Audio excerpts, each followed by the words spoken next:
শুনলে না, বললে আর আমাকে বাধা দিস না মিস্টার। বাবা বিশ্বনাথ যখন আমাকে মেরেছেন, যেতে আমাকে হবেই। হ্যাঁ তা তো বুঝলাম দিদি, কিন্তু বলে গেল আর কি বলবে, আমার আর কি ব্যবস্থা, পেটটাই তো সার। এক বলো, দুটো ভাতে ভাত মুখে পেলেই হলো, না কি বলো ভাই? এক বিধবা মানুষের। হ্যাঁ দিদি, কিন্তু তোমার সঙ্গে আমি একমত হতে পারছি না। ভগবান না করুক, আজ যদি তুমি 2 মাস বিছানায় পড়ে থাকো। না বড় আমার দেবতা বাড়িতে নয়, মেয়ে জামাই দুজনে আমাকে খুব শ্রদ্ধা করে। শ্রদ্ধা করে? শ্রদ্ধা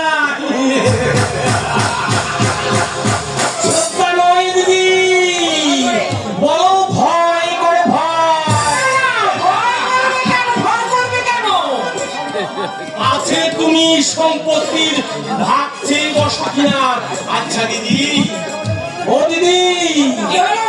তোমার না হয় টাকা পয়সার প্রয়োজন নেই, কিন্তু তোমার মেয়ে জামাই, ভবতোষ। তোমার জামাই মেয়ে বুঝলাম ভালো চাকরি করে, কিন্তু বিপদে আপদের কথা তো বলা যায় না দিদি। বছরে 2 লক্ষ টাকা জমিদারি আয়, তাদের থেকে তুমি কিছুই পাবে না। কিন্তু ভবতোষ। আমি বলি কি দিদি, রওনা হওয়ার আগেই চেপে ধরো, ঝকে ধর ছাড়বে কেন? আর টাকা পয়সা কি ফেলে দেওয়া জিনিস? তা তো বুঝলাম ভাই, কিন্তু দেবে কি? আরে দেবে না মানে?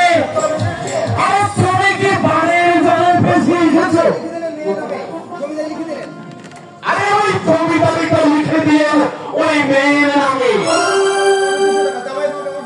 আর জামাই পাবে মাসে 200 টাকা। আর তোমার ভাগে টাকা করিও জুটবে না।